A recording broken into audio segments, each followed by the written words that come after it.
Hello दोस्तों, welcome to MCQ study point. तो दोस्तों, आज हम लोग बात करने वाले हैं उत्तर प्रदेश दरोगा भर्ती परीक्षा 2021 की। ठीक है, क्या अपडेट है भर्ती बोर्ड की तरफ से, कब एग्ज़ाम कराने की तैयारी है, कब की डेट निकली जा चुकी है। ठीक है, और जो एग्ज़ाम डेट वो आई है उसका क्या नोटिस वगैरह था। ठीक है, और मैंने कल एक वीडियो बनाया था डॉक्यूमेंट वेरिफिकेशन में, उसके बारे में मैं आपको बताऊँगा। उसमें बहुत सारे बच्चों का कन्फ्यूज़न है, कमेंट भी आया था। ठीक है, और देखिए कुछ बच्चे कमेंट कर रहे हैं कि सर आईपीसी पढ़ना चाहिए कि नहीं पढ़ना चाहिए। देखिए आईपीसी ज़रूर पढ़ना चाहिए, क्योंकि 2 से 3 क्वेश्चन उसमें से आ सकते हैं आईपीसी से। ठीक है, इससे ज़्यादा नहीं आएंगे, क्योंकि बाकी जितने एक्ट हैं, एक्ट आपको पता ही होगा कौन कौन से हैं इसमें सिलेबस में, उन सभी एक्ट से 1 क्वेश्चन या 2 क्वेश्चन फंसेगा। ठीक है, तो आपको पता है कि आईपीसी और एक्ट सब मिला के 12 से 13 क्वेश्चन आने हैं बस। ठीक है, तो अगर आप आईपीसी इस हिसाब से सोच के पढ़ रहे हैं कि आईपीसी से ही 13-14 क्वेश्चन आएंगे, तो वो नहीं होता है। ठीक है, आईपीसी में बहुत कम क्वेश्चन आते हैं। तो आपको आईपीसी पढ़ना तो है, लेकिन उतना ज़्यादा इसका हेडेक नहीं लेना है कि आईपीसी आईपीसी। ठीक है, क्योंकि 2 से 3 क्वेश्चन आएंगे। अब 511 आईपीसी और उसमें भी किसी किसी का ए बी सी डी, ठीक है, इस तरह है, तो लगभग 550 के आसपास हो जाती हैं याद करने के टाइम। ठीक है, और उसमें आप इतना हेडेक लेकर चलेंगे कि 2 से 3 क्वेश्चन ही आईपीसी के आ रहे हैं, उसमें इतना प्रॉब्लम होगी कि तो आपको जो है पढ़ने में थोड़ी दिक्कत होगी। और कुछ लोग हैं जो आईपीसी की पूरी मैराथन क्लास चला रहे हैं, जैसे कि मतलब पूरा सिलेबस आईपीसी है और कुछ नहीं है। हिंदी पे कोई ध्यान नहीं दे रहा है, रीजनिंग पे, रीजनिंग के इतने लेंथी क्वेश्चन आने वाले हैं, वो भी कोई नहीं पढ़ाता है यूट्यूब पर। ठीक है, और रहा एक्ट, तो देखिए एक्ट किसी ने नहीं पढ़ाया हुआ है। ओके, एक्ट कब लागू हुआ, कब पारित हुआ, कब राष्ट्रपति के हस्ताक्षर हुए, एक्ट में कौन सी धारा में क्या है, वहाँ से क्वेश्चन मिलेंगे, बनेंगे ज़्यादातर। ठीक है, और संविधान में ज़्यादा पढ़ना है, मैथ वगैरह ज़्यादा पढ़ना है। आईपीसी का हवा बना रखा है सबने। आईपीसी से देखिए 2 से 3 क्वेश्चन आएंगे, हो सकता है ये भी ना आए, क्योंकि सिलेबस ही यही है कि जो मूल विधि है उससे केवल 12 से 13 क्वेश्चन आने हैं, 1/3 पार्ट है 40 का।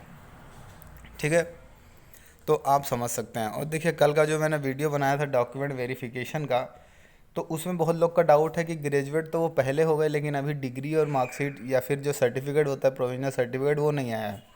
तो देखिए फॉर्म भरते टाइम आपका जो है, जो लास्ट सेमेस्टर या फिर लास्ट ईयर की जो मार्कशीट थी वो लग जाएगी।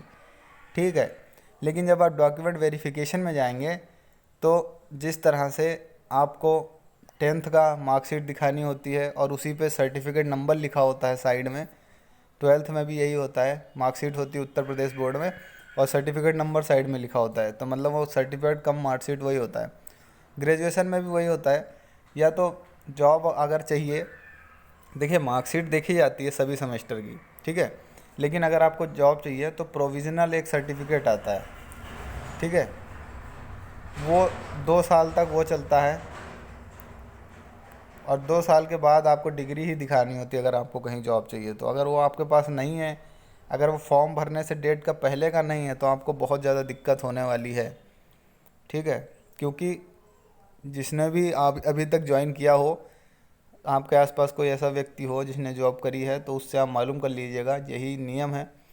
उसमें साफ साफ लिखा हुआ है कि ग्रेजुएशन का आपको प्रमाण पत्र देना होगा। मार्कशीट में कहीं ये नहीं लिखा होता है कि आपने ग्रेजुएशन की उपाधि आपको दी जाती है। जैसे किसी ने बीटेक किया है, ठीक है, तो प्रोविजनल में भी यही लिखा होता है कि बीटेक की उपाधि इनको दी जाती है, और जो डिग्री होती है उसमें भी यही लिखा होता है कि बीटेक की उपाधि दी जाती है। तब माना जाता है, उसमें डेट भी लिखी होती है कि इस तारीख को इनको उपाधि दी जाती है। ठीक है, वो जो आपकी मार्कशीट होती है वो सिर्फ आपका एक सेमेस्टर का प्रूफ होता है, और उससे पहले सेमेस्टर में आपकी बैक लगी है या आप पास हैं या फेल हैं उसका तो कोई मतलब नहीं होता। इसलिए जो आपका जो लास्ट में सर्टिफिकेट मिलता है वो ज़्यादा ज़रूरी है। और आप कहीं भी किसी भी चैनल पर देखेंगे तो सब यही बात आपको बोलेंगे कि फॉर्म भर दीजिए मार्कशीट से, लेकिन वहाँ पर डिग्री ही लगेगी, डिग्री लगेगी या प्रोविजनल सर्टिफिकेट लगेगा। तो सबको प्रॉब्लम होने वाली है इस वीडियो में। ठीक है, और देखिए भर्ती बोर्ड की तरफ से सूचना यही है कि 20 तारीख से आपको एग्ज़ाम शुरू हैं।